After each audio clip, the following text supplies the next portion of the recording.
The Adventures of Tom Sawyer by Mark Twain. Chapter 24. Splendid Days and Fearsome Nights.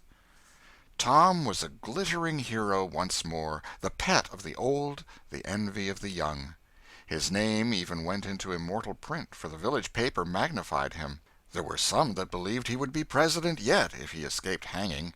As usual, the fickle, unreasoning world took Muff Potter to its bosom and fondled him as lavishly as it had abused him before.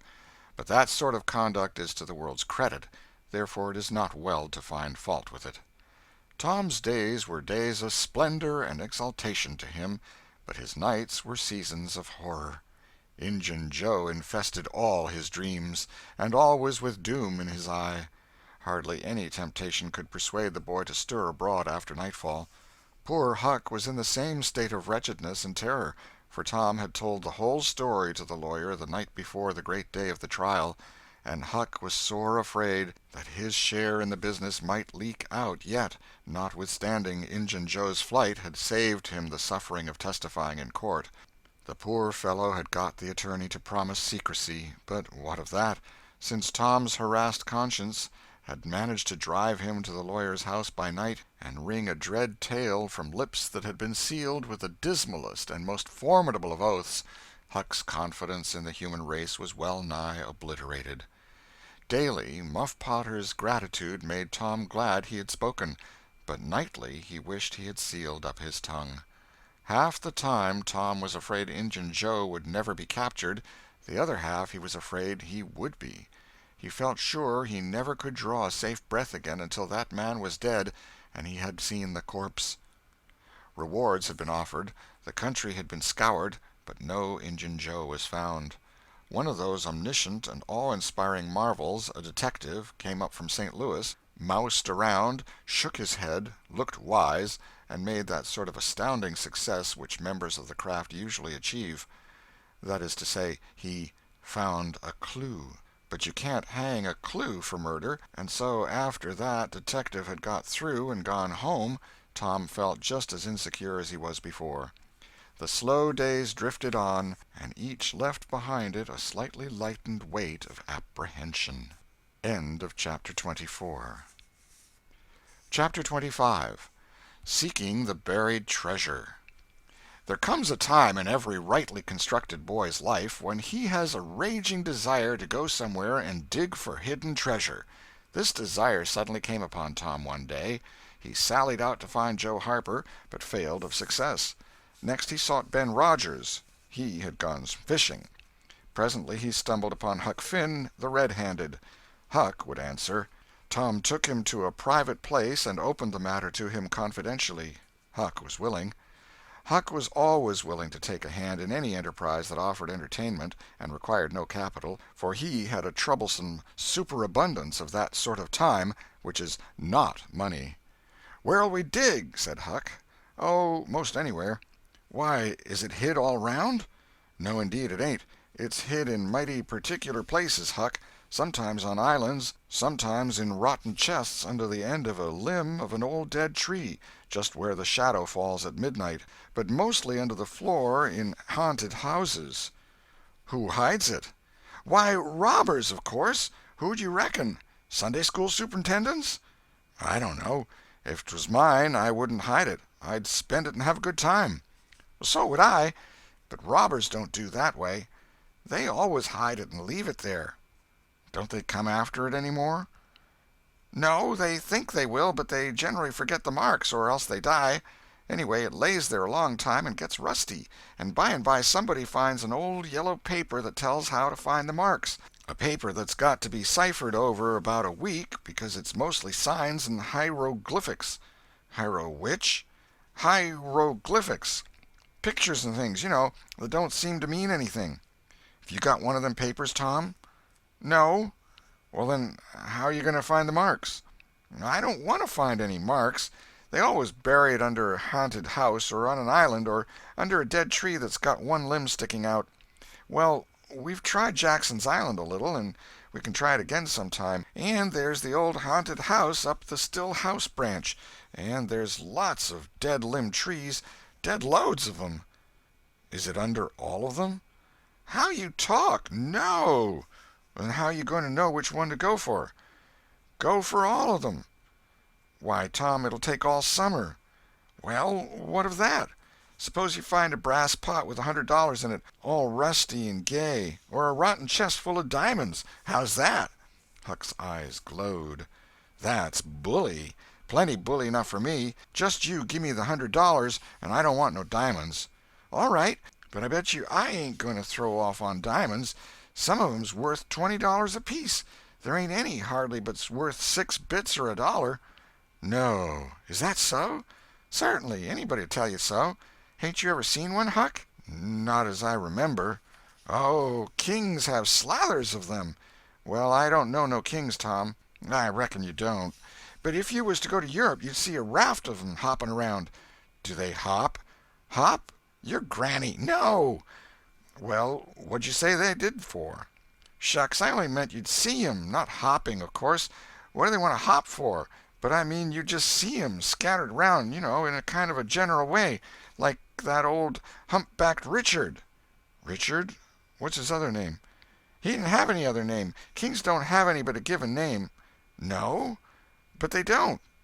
Well, if they like it, Tom, all right, but I don't want to be a king and have only just a given name like a nigger. But say, where are you going to dig first? Well, I don't know. Suppose we tackle that old dead limb tree on the hill t'other side of Stillhouse Branch. I'm agreed. So they got a crippled pick and a shovel and set out on their 3-mile tramp. They arrived hot and panting, and threw themselves down in the shade of a neighboring elm to rest and have a smoke. I like this, said Tom. So do I. Say, Huck, if we find a treasure here, what you going to do with your share? Well, I'll have pie and a glass of soda every day, and I'll go to every circus that comes along. I bet I'll have a gay time. Well, ain't you going to save any of it? Save it? What for? Why, so as to have something to live on by and by. Oh, that ain't any use. Pap would come back to this yer town some day and get his claws on it if I didn't hurry up, and I tell you he'd clean it out pretty quick. What you going to do with yourn, Tom? I'm going to buy a new drum, and a sure enough sword, and a red necktie and a bull pup, and get married. Married? That's it. Tom, why, you ain't in your right mind. Wait, you'll see. Well, that's the foolishest thing you could do. Look at Pap and my mother. Fight! Why, they used to fight all the time. I remember mighty well. That ain't anything. The girl I'm going to marry won't fight. Tom, I reckon they're all alike. They'll all comb a body. Now, you better think about this a while. I tell you, you better. What's the name of the gal? It ain't a gal at all. It's a girl. It's all the same, I reckon. Some says gal, some says girl. Both's right, like enough. Anyway, what's her name, Tom? I'll tell you sometime, not now. All right, that'll do. Only if you get married, I'll be more lonesomer than ever. No, you won't. You'll come and live with me. Now, stir out of this, and we'll go to digging. They worked and sweated for half an hour. No result. They toiled another half hour. Still no result. Huck said, Do they always bury it as deep as this? Sometimes, not always.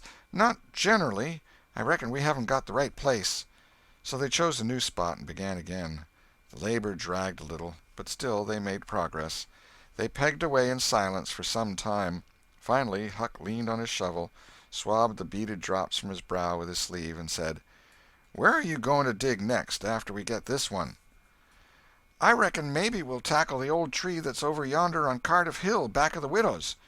I reckon that'll be a good one.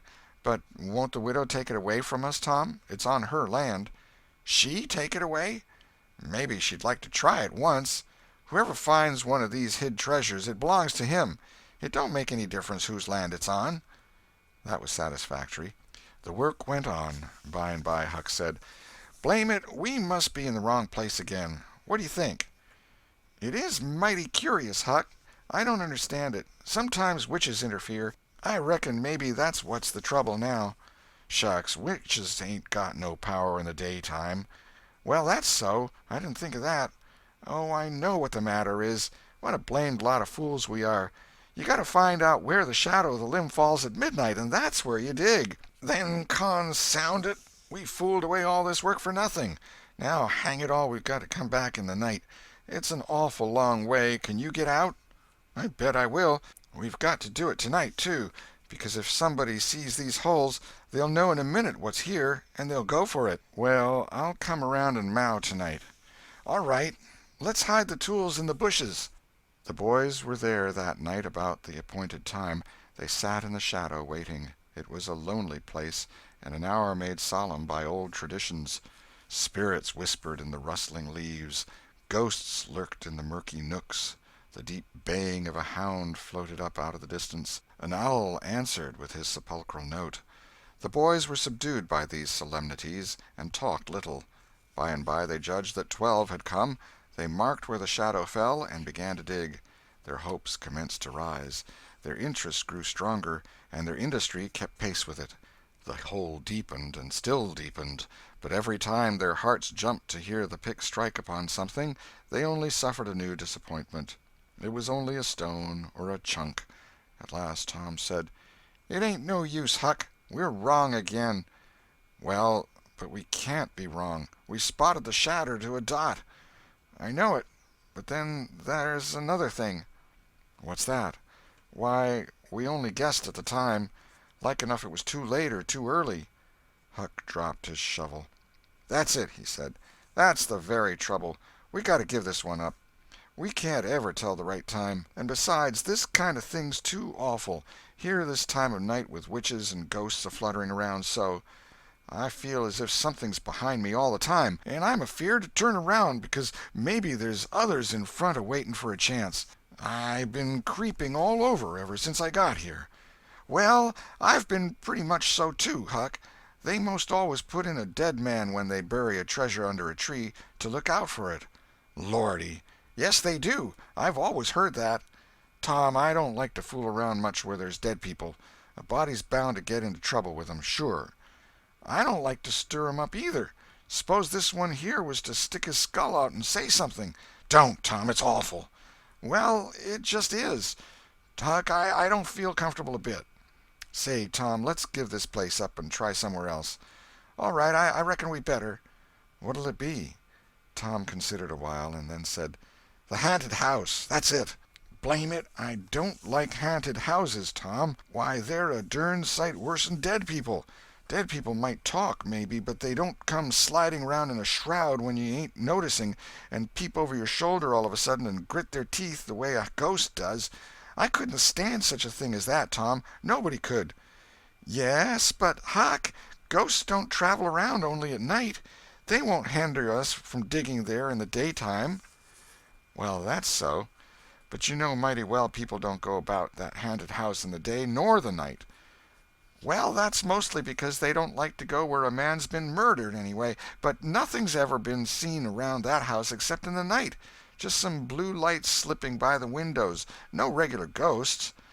"Well, where you see one of them blue lights flickering around, Tom, you can bet there's a ghost mighty close behind it.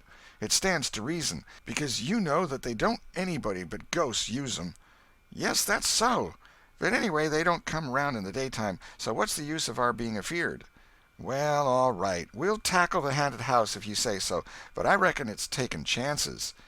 They had started down the hill by this time. There, in the middle of the moonlit valley below them, stood the haunted house, utterly isolated, its fences gone long ago, rank weeds smothering the very doorsteps, the chimney crumpled to ruin, the window sashes vacant, a corner of the roof caved in. The boys gazed a while, half expecting to see a blue light flit past a window.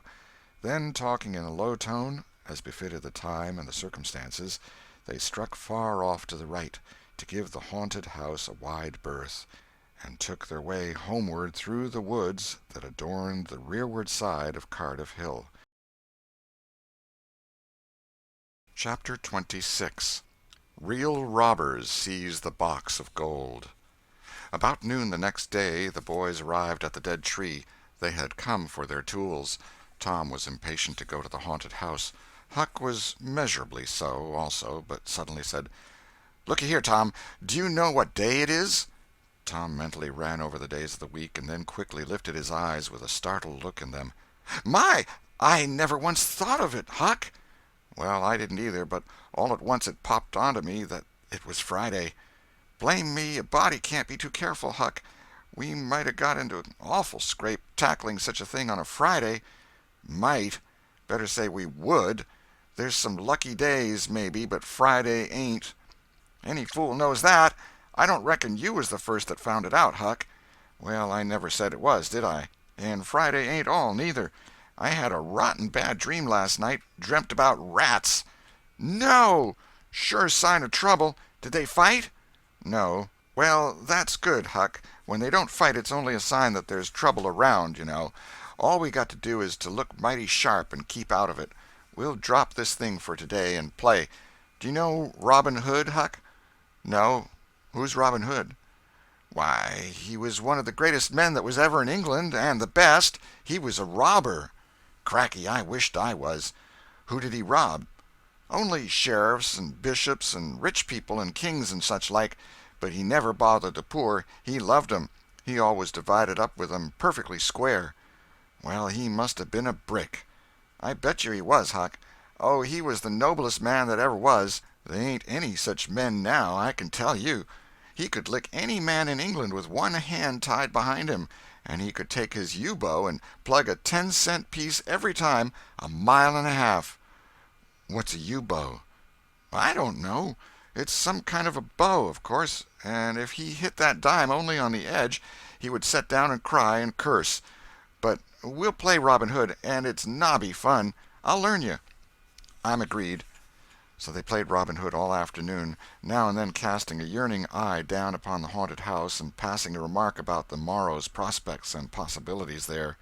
As the sun began to sink into the west, they took their way homeward athwart the long shadows of the trees, and soon were buried from sight in the forests of Cardiff Hill. On Saturday, shortly after noon, the boys were at the dead tree again. They had a smoke and a chat in the shade, and then dug a little in their last hole, not with great hope, but merely because Tom said there were so many cases where people had given up a treasure after getting down within 6 inches of it, and then somebody else had come along and turned it up with a single thrust of a shovel. The thing failed this time, however, so the boys shouldered their tools and went away feeling that they had not trifled with fortune, but had fulfilled all the requirements that belonged to the business of treasure hunting. When they reached the haunted house, there was something so weird and grisly about the dead silence that reigned there under the baking sun, and something so depressing about the loneliness and desolation of the place, that they were afraid, for a moment, to venture in. Then they crept to the door and took a trembling peep. They saw a weed-grown, floorless room, unplastered, an ancient fireplace, vacant windows, a ruinous staircase, and here, there, and everywhere hung ragged and abandoned cobwebs.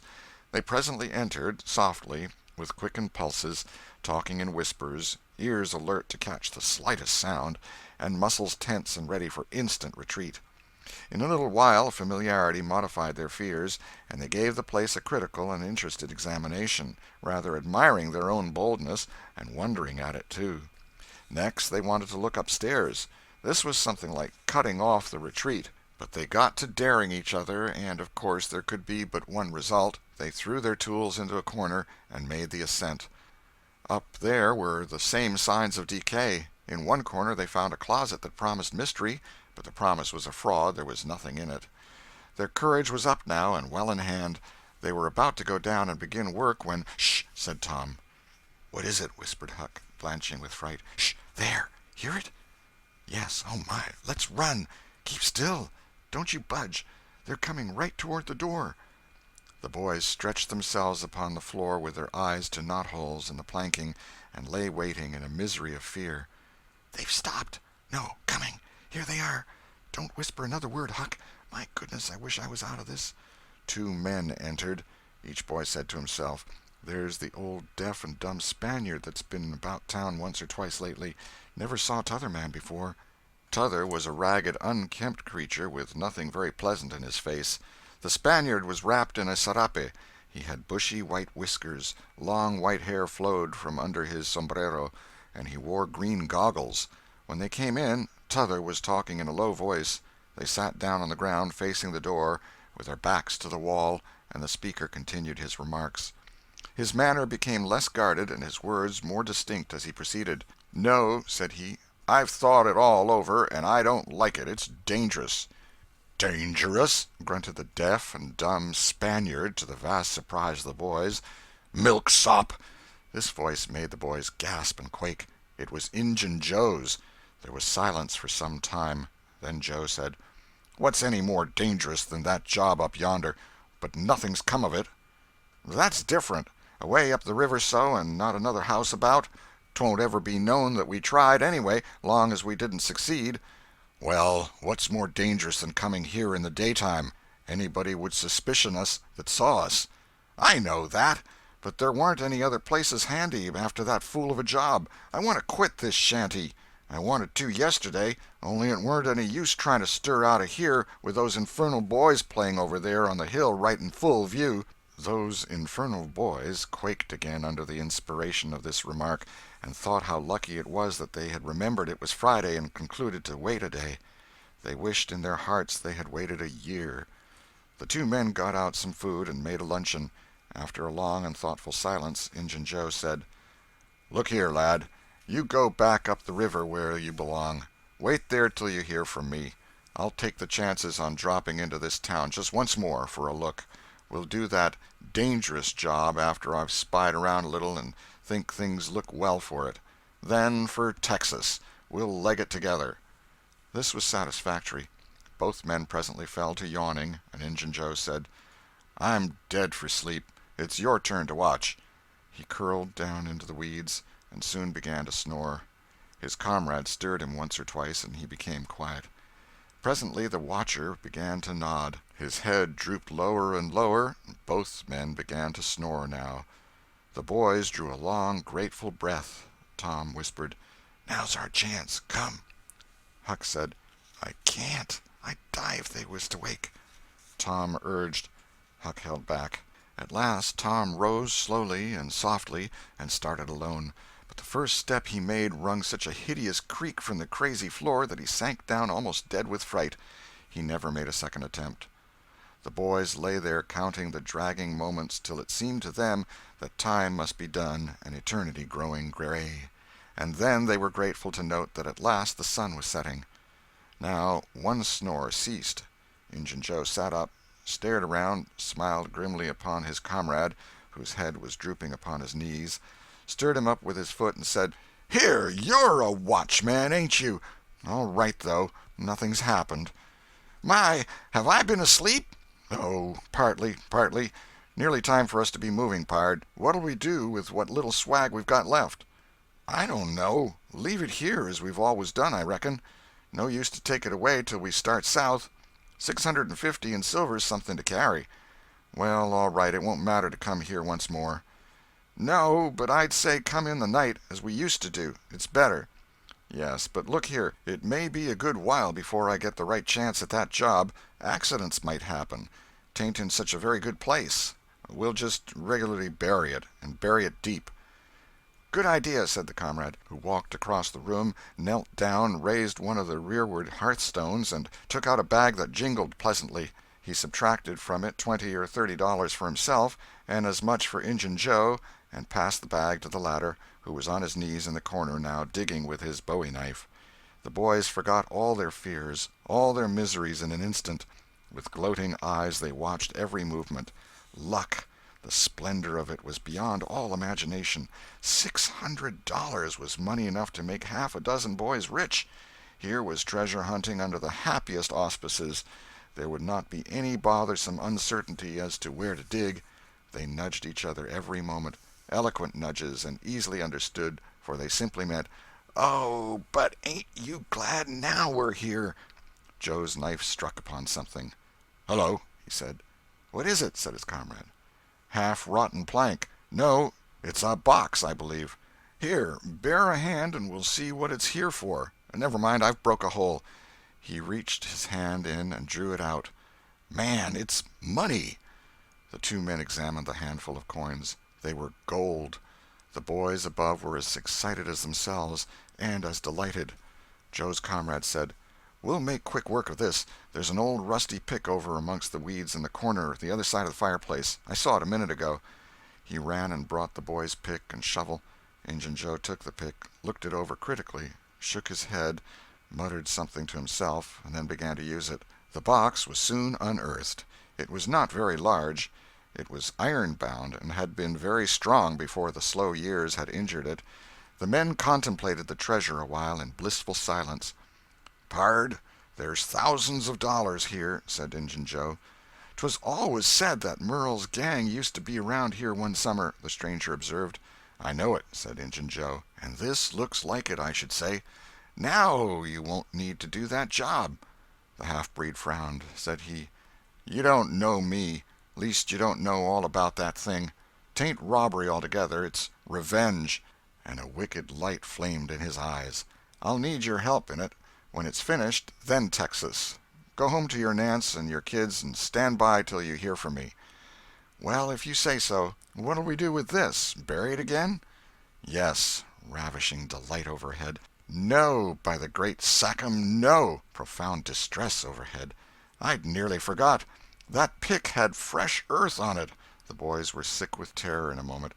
"What business has a pick and a shovel here?" "What business with fresh earth on them?" "Who brought them here? And where are they gone? Have you heard anybody? Seen anybody?" "What! Buried again and leave them to come and see the ground disturbed? Not exactly, not exactly. We'll take it to my den." "Why, of course. Might have thought of that before. You mean number 1? "No, number 2, under the cross. The other place is bad, too common." "All right. It's nearly dark enough to start." Injun Joe got up and went about from window to window, cautiously peeping out. Presently he said, "Who could have brought those tools here? Do you reckon they can be upstairs?" The boys' breath forsook them. Injun Joe put his hand on his knife, halted a moment, undecided, and then turned toward the stairway. The boys thought of the closet, but their strength was gone. The steps came creaking up the stairs. The intolerable distress of the situation woke the stricken resolution of the lads. They were about to spring for the closet when there was a crash of rotten timbers and Joe landed on the ground amid debris of the ruined stairway. He gathered himself up, cursing, and his comrade said, "Now what's the use of all that? If it's anybody and they're up there, let 'em stay there. Who cares? If they want to jump down now and get into trouble, who objects? It will be dark in 15 minutes, and then let them follow us if they want to. I'm willing. In my opinion, whoever hove those things in here caught a sight of us and took us for ghosts or devils or something. I'll bet they're running yet." Joe grumbled a while. Then he agreed with his friend that what daylight was left ought to be economized in getting things ready for leaving. Shortly afterward they slipped out of the house in the deepening twilight and moved towards the river with their precious box. Tom and Huck rose up, weak but vastly relieved, and stared after them through the chinks between the logs of the house. Follow? Not they. They were content to reach ground again without broken necks and take the townward track over the hill. They did not talk much. They were too much absorbed in hating themselves, hating the ill luck that made them take the spade and the pick there. But for that, Injun Joe never would have suspected.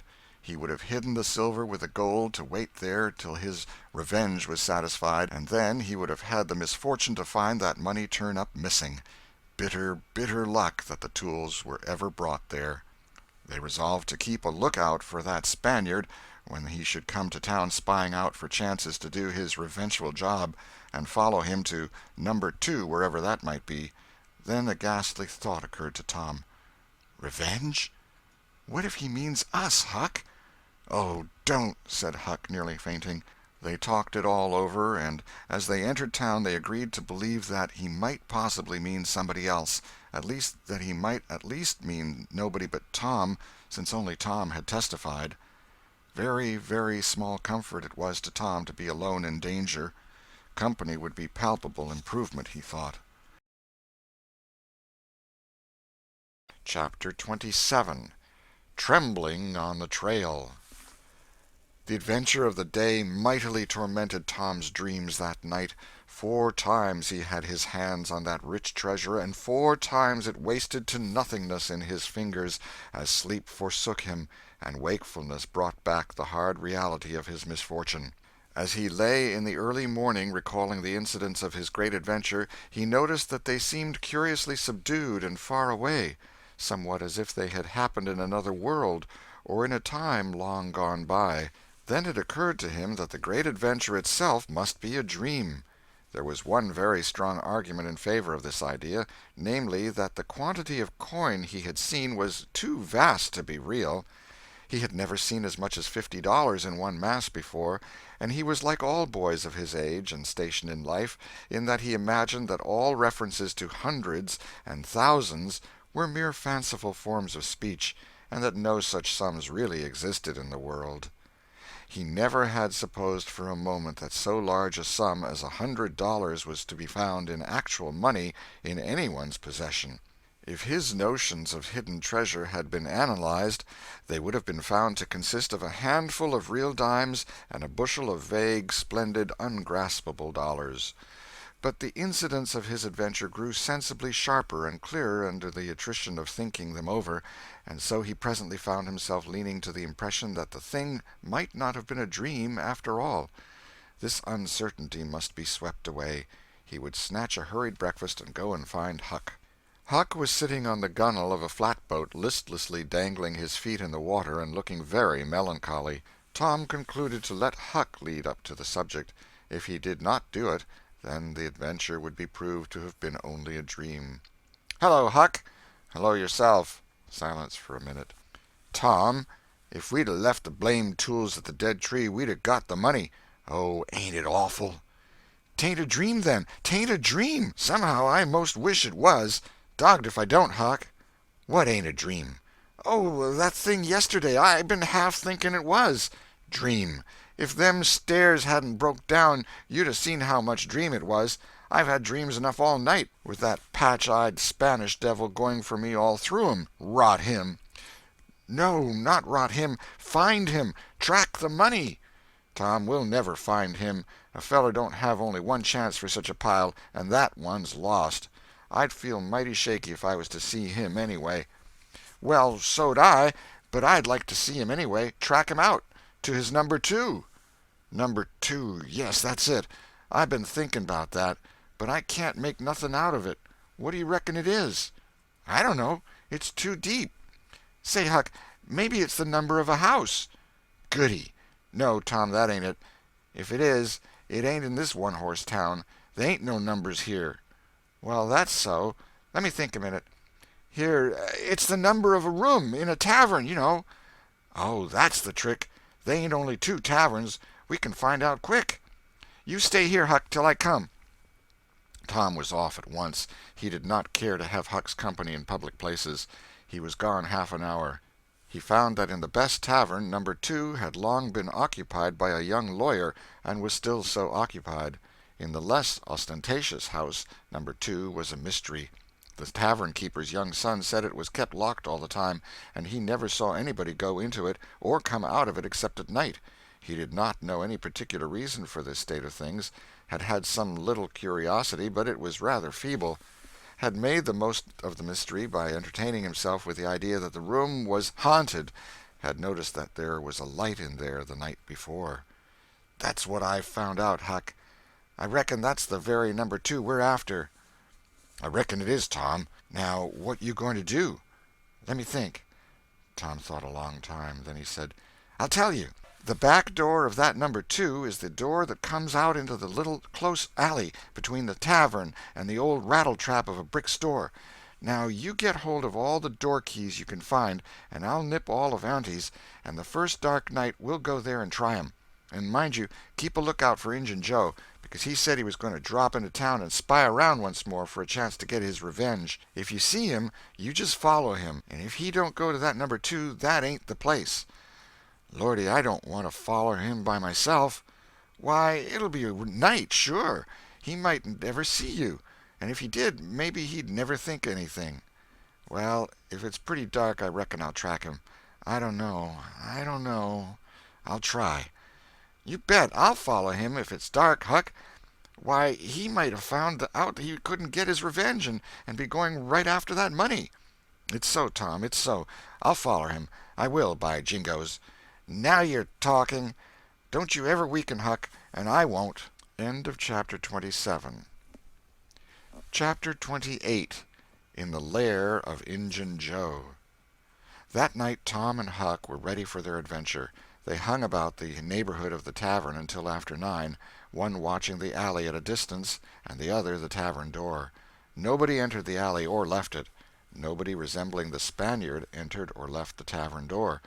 The night promised to be a fair one, so Tom went home with the understanding that if a considerable degree of darkness came on, Huck was to come and "mow," whereupon he would slip out and try the keys. But the night remained clear, and Huck closed his watch and retired to bed in an empty sugar hogshead about 12. Tuesday the boys had the same ill luck, also Wednesday, but Thursday night promised better. Tom slipped out in good season with his aunt's old tin lantern and a large towel to blindfold it with. He hid the lantern in Huck's sugar hogshead, and the watch began. An hour before midnight the tavern closed up, and its lights, the only ones thereabouts, were put out. No Spaniard had been seen. Nobody entered or left the alley. Everything was auspicious. The blackness of darkness reigned. The perfect stillness was interrupted only by occasional mutterings of distant thunder. Tom got his lantern, lit it in the hogshead, wrapped it closely in the towel, and the two adventurers crept in the gloom toward the tavern. Huck stood sentry, and Tom felt his way into the alley. Then there was a season of waiting anxiety that weighed upon Huck's spirits like a mountain. He began to wish he could see a flash from the lantern. It would frighten him, but it would at least tell him that Tom was alive yet. It seemed hours since Tom had disappeared. Surely he must have fainted. Maybe he was dead. Maybe his heart had burst under terror and excitement. In his uneasiness, Huck found himself drawing closer and closer to the alley, fearing all sorts of dreadful things, and momentarily expecting some catastrophe to happen that would take away his breath. There was not much to take away, for he seemed only able to inhale it by thimblefuls, and his heart would soon wear itself out, the way it was beating. Suddenly there was a flash of light, and Tom came tearing by him. "Run!" said he. "Run for your life!" He needn't have repeated it. Once was enough. Huck was making 30 or 40 miles an hour before the repetition was uttered. The boys never stopped till they reached the shed of a deserted slaughterhouse at the lower end of the village. Just as they got within its shelter the storm burst and the rain poured down.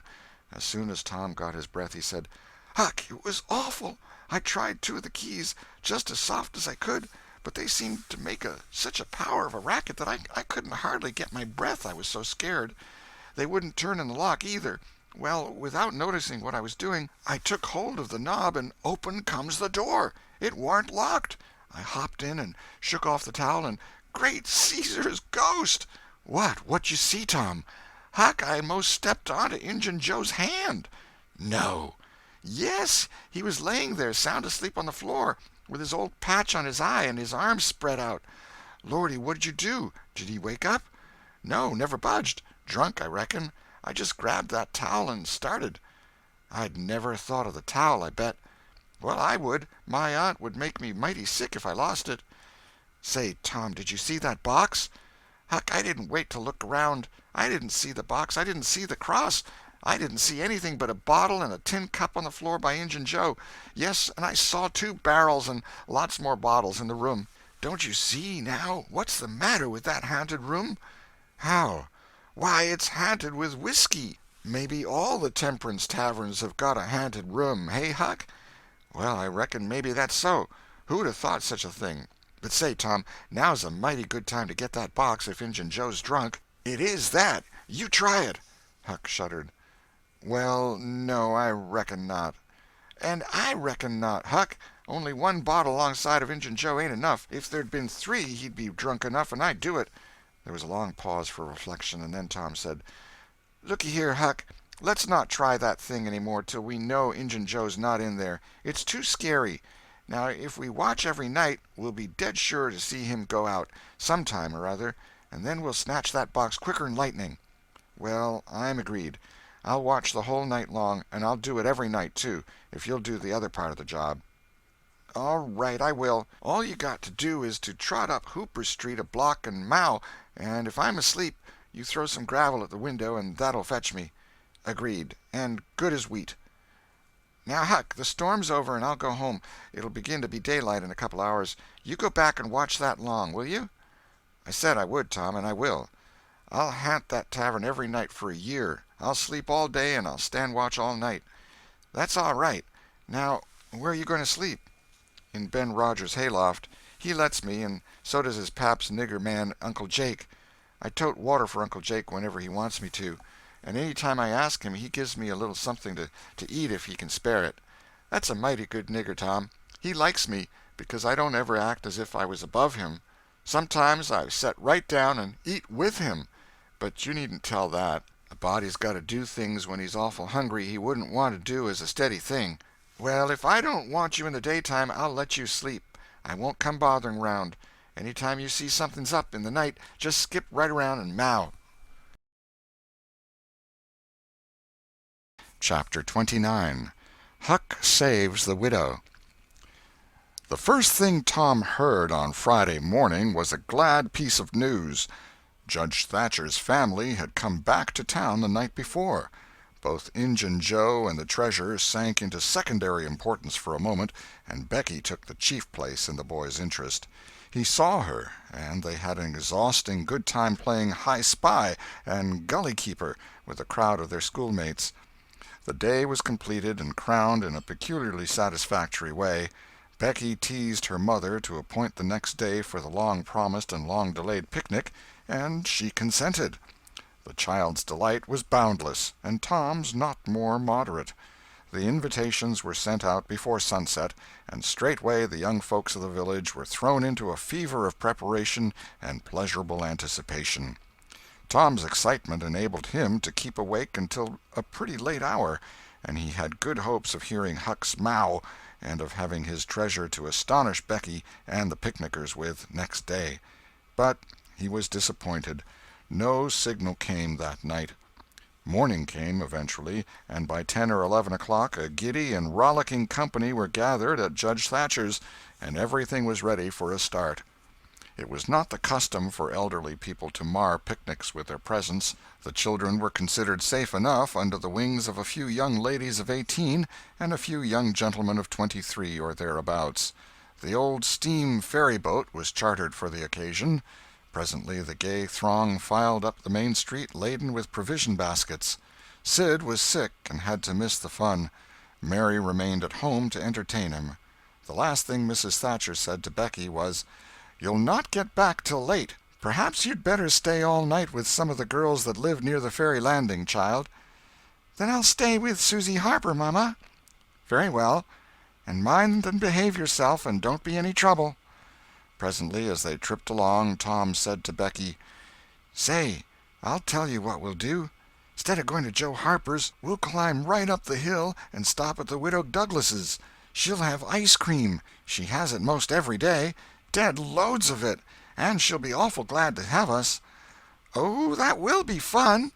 Then Becky reflected a moment and said, "But what will Mama say?" "Well, how she'll ever know."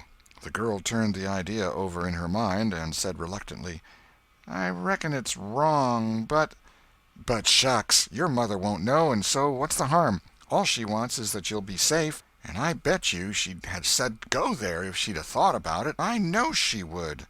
The Widow Douglas's splendid hospitality was a tempting bait.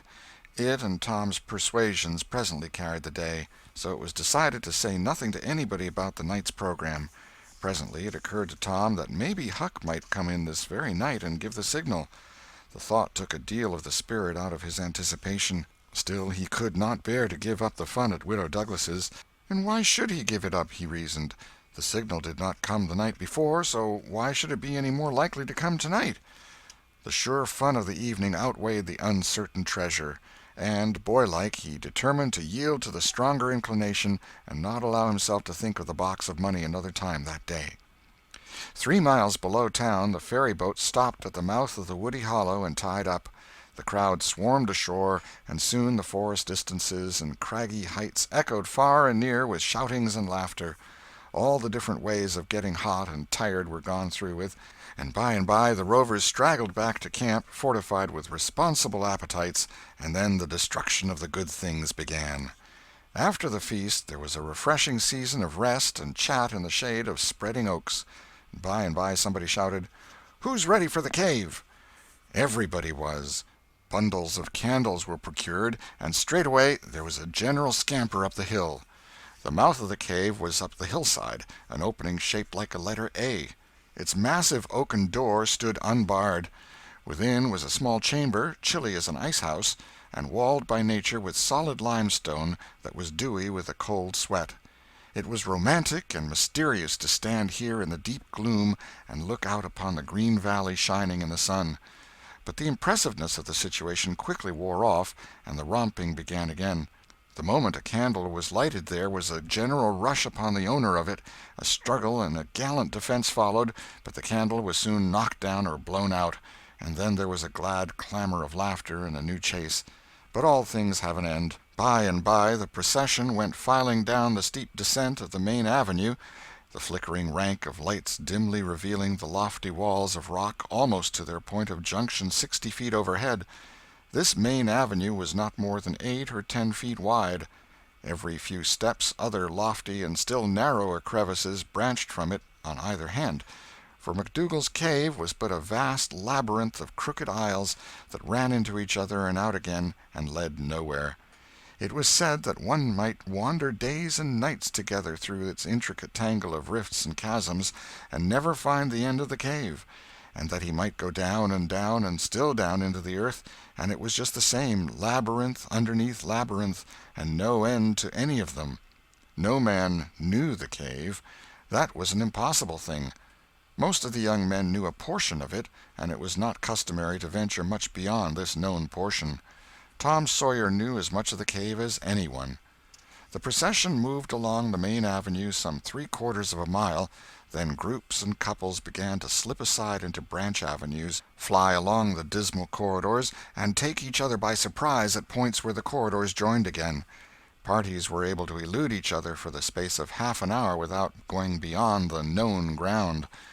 By and by, one group after another came straggling back to the mouth of the cave, panting, hilarious, smeared from head to foot with tallow drippings, daubed with clay, and entirely delighted with the success of the day. Then they were astonished to find that they had been taking no note of time, and that night was about at hand. The clanging bell had been calling for half an hour. However, this sort of close to the day's adventures was romantic and therefore satisfactory. When the ferry-boat with her wild freight pushed into the stream, nobody cared sixpence for the wasted time but the captain of the craft. Huck was already upon his watch when the ferry-boat's lights went glinting past the wharf. He heard no noise on board, for the young people were as subdued and still as people usually are who are nearly tired to death. He wondered what boat it was, and why she did not stop at the wharf, and then he dropped her out of his mind and put his attention upon his business.